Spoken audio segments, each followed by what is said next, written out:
नमस्कार आप सभी को। आप सबका मेरे channel the Guru Bharat sir पर हार्दिक अभिनंदन है। और आज हम लोग राजस्थान की किलों की सीरीज के तहत रणथंभौर के किले का अध्ययन करेंगे।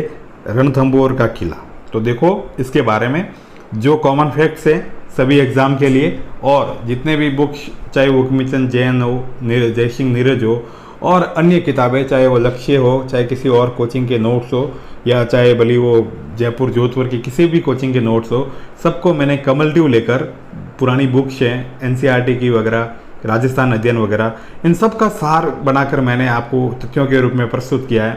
और यकीन मानिए इससे बाहर कहीं भी आपका कोई भी सवाल नहीं जाएगा।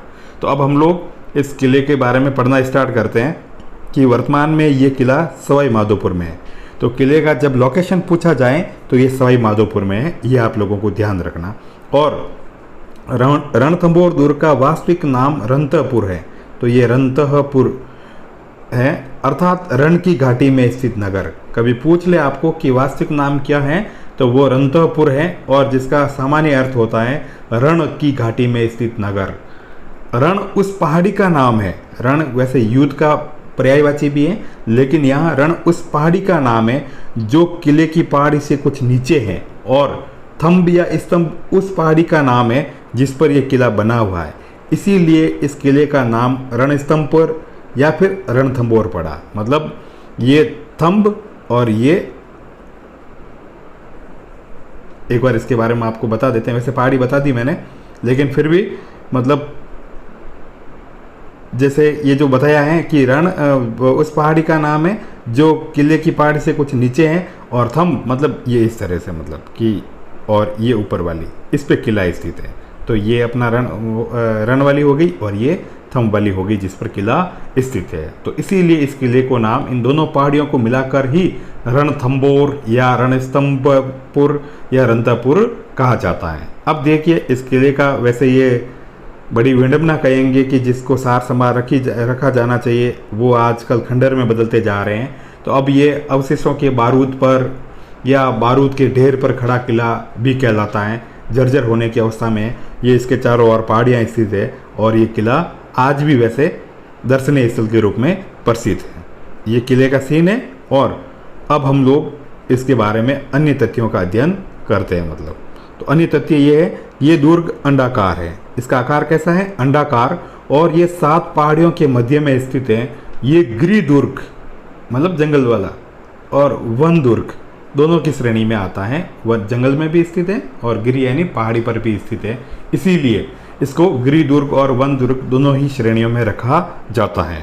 इस किले के निर्माता के बारे में कुछ ज़्यादा स्पष्ट नहीं है, लेकिन ये सर्वमान्य तथ्य है कि इसका निर्माण 8वीं शताब्दी के लगभग अजमेर के चौहान शासकों ने करवाया था, और कहीं पर इसका नाम राजा जयंत भी आता है। तो अगर कहीं पूछ ले आपसे कि कौन से किले के बारे में राजा जयंत का निर्माण का जिक्र आता है, तो वो रणथंभौर है। तो ध्यान रखना आप लोगों को कि रणथंभौर के किले के बारे में ऐसा कहा जाता है कि वैसे पर्टिकुलर जो भी विवादास्पद क्वेश्चन होते हैं उनको पूछा नहीं जाता है। इसके बारे में जब भी आएगा तो वो 8वीं शताब्दी में अजमेर के चौहान शासकों के द्वारा निर्मित है। अब ये अजमेर के चौहान यहाँ कैसे आए?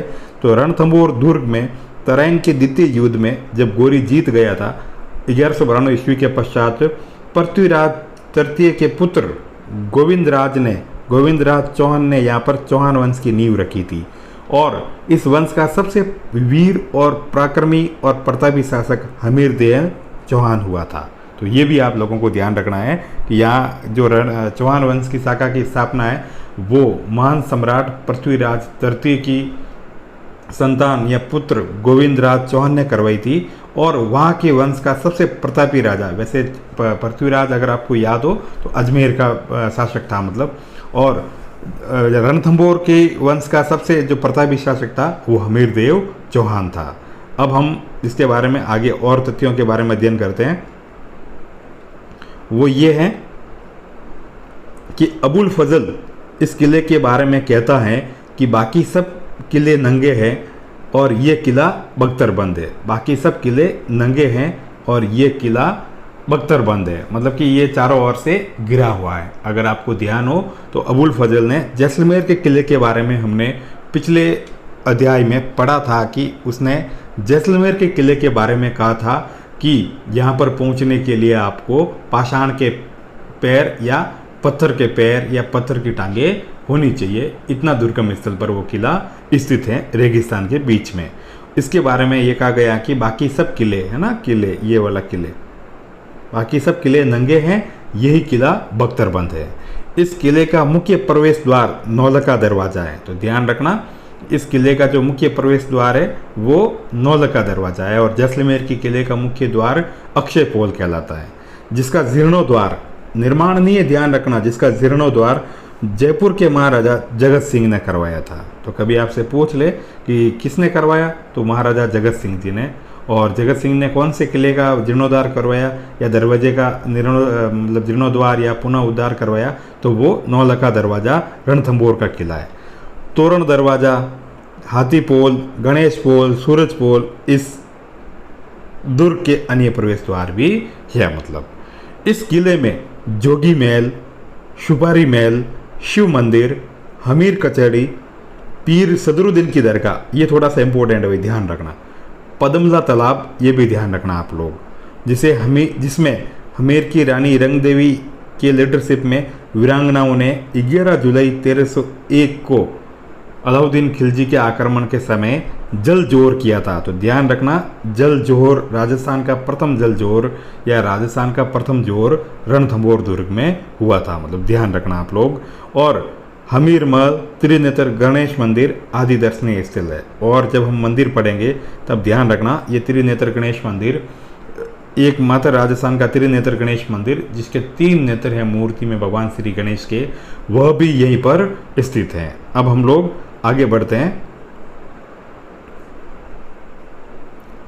पहले आपको भगवान श्री गणेश का दर्शन करवा लेते हैं। तो ये देखिए आप लोग, जो त्रिनेत्र गणेश का मंदिर है, तो ये भगवान श्री गणेश की एक आंख, ये दूसरी और ये तीसरी। तो जो त्रिनेत्र गणेश का मंदिर है, ये त्रिनेत्र गणेश का मंदिर है, वो कहाँ पर स्थित है, तो ध्यान रखना, वो अपने रणथंभौर दुर्ग में स्थित है या सवाई माधोपुर जिले में स्थित है, जहाँ भाद्रपद शुक्ल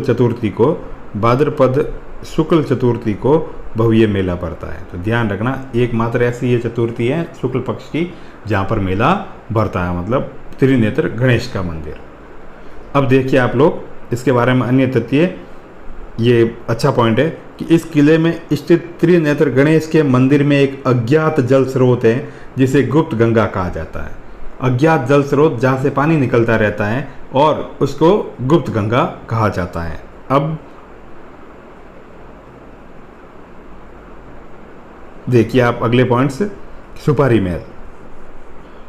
सुपारी महल, इसके बारे में बता देता हूँ कि ये एकमात्र ऐसी जगह है या भावनात्मक एकता या सामाजिक एकता या सांप्रदायिक सौहार्द की ऐसी एकमात्र जगह है या जीता जागता उदाहरण है जहाँ पर एक ही जगह पर एक ही स्थान पर मंदिर भी है, मस्जिद भी है और गिरजाघर भी स्थित है। तो मतलब तीनों मंदिर, मस्जिद और गिरजाघर एक ही जगह पर स्थित है, वो रणथंभौर के सुपारी महल में स्थित है। मतलब यह सुपारी महल दुर्ग में ये तीनों चीज़ें स्थित है। तो ध्यान रखना, कभी आ जाए ऐसा एग्जाम में सवाल जो सबसे थोड़ा हटके हो, विचित्र हो कि राजस्थान का एकमात्र ऐसा महल या एकमात्र ऐसा किला जहाँ पर मंदिर, मस्जिद और गिरजाघर तीनों स्थित है, तो उस किले के रूप में हमें जो चीज़ आएगी या जिसका नाम आएगा वो रणथंभौर दुर्ग का नाम होगा। अब देखो कुछ फैक्ट्स हैं एक दो, कि बाबर के विरुद्ध खानवा युद्ध में लड़ते हुए घायल हो जाने पर महाराणा सांगा को रणथंभौर के दुर्ग में ही लाया गया था। तो ध्यान रखना, जब ये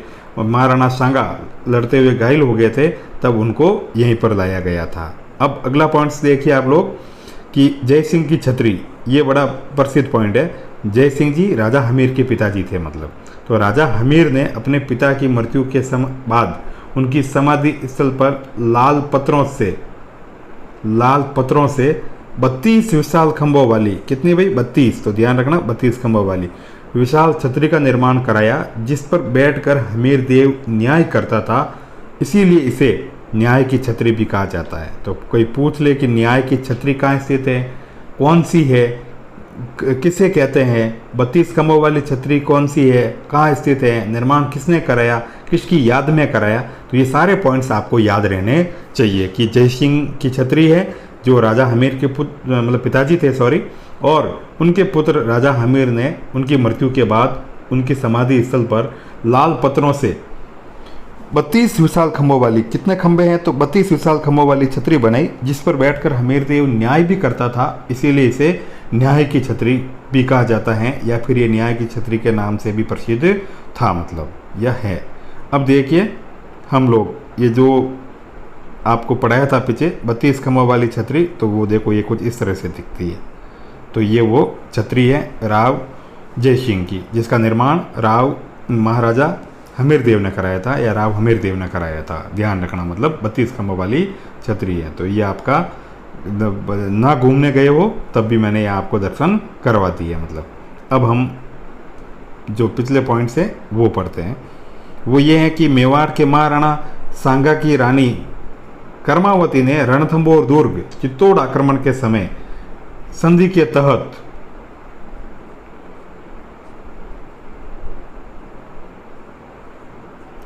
तहत गुजरात के सुल्तान बहादुर शाह को दिया था। तो ऐसा कभी आ जाए सवाल कि सुल्तान बहादुर शाह को किला रानी कर्मावती ने कौन से किले को भेंट किया था, तो वो रणथंभौर का दुर्ग था। शेरशाह सूरी ने, मतलब ये बाद का पॉइंट से, शेरशाह सूरी ने इस दुर्ग पर आक्रमण करके अपने पुत्र आदिल खान को यहाँ का किलेदार बनाया था। तो मतलब शेरशाह सूरी ने किसको बनाया, तो वो आदिल खान। अब इसके दो लास्ट पॉइंट्स हैं जिसका हम अध्ययन करते हैं, फिर ये भी हमारा वीडियो या यह किलो भी पूरा हो जाएगा, और हम अगली सीरीज में एक नए किले के साथ पुनः आपके रेस्पॉन्स के अनुरूप एक नए किले के विस्तृत विवरण के साथ में हाजिर होऊंगा आपके सामने। तो अब देखिए कि अकबर के शासनकाल में रणथंभौर दुर्ग को शाही कारागार के रूप में उपयोग करते थे। मतलब कि यहाँ शाही कारागार था, मतलब रॉयल कैद, मतलब जैसे जिसमें अच्छे अच्छे मतलब लोगों को रखा जाता था, शाही कैद, जैसे शाही ट्रेन वगैरह चलती है वैसे। यहीं पर अकबर ने शाही टकसाल भी बनाई थी। तो ध्यान रखना, कहाँ पर राजस्थान का किला जहाँ पर अकबर ने शाही टकसाल का निर्माण कराया था वो भी रणथंभौर ही आएगा, और शाही कारागार के रूप में भी। और अकबर से पूर्व यहाँ का शासक मतलब बूंदी का सुरजनहाड़ा था। मतलब तो ये ध्यान रखना, मतलब अकबर के आक्रमण के पहले यहाँ का शासक सुरजनहाड़ा था। और अकबर ने रणथंभौर दुर्ग की जागीरी आमेर के जगन्नाथ कछवा को दी थी, आमेर के जगन्नाथ कछवा को दी थी। और बाद में शाहजहां ने रणथंभौर की दुर्ग की जागीरी अपने सेनापति विठलदास घोड़ को दी थी। तो इस तरह से रणथंभौर के किले के बारे में हमारा जो भी अध्ययन था वो पूरा हुआ। अब आप लोगों से इतनी सी गुजारिश है कि इस चैनल को अधिक से अधिक सब्सक्राइब कीजिए, शेयर कीजिए दोस्तों के बीच में, और अपनी तैयारी जारी रखिए। आपको एग्ज़ाम के लिए अग्रिम शुभकामनाएं। चाहे भले आप किसी भी एग्ज़ाम का या परीक्षा का एग्ज़ाम दे रहे हो, आप लोगों को मेरी ओर से हार्दिक शुभकामनाएं। इस वीडियो को सुनने के लिए, शेयर करने के लिए और देखने के लिए आप सब लोगों का तहे दिल से बहुत बहुत शुक्रिया। धन्यवाद।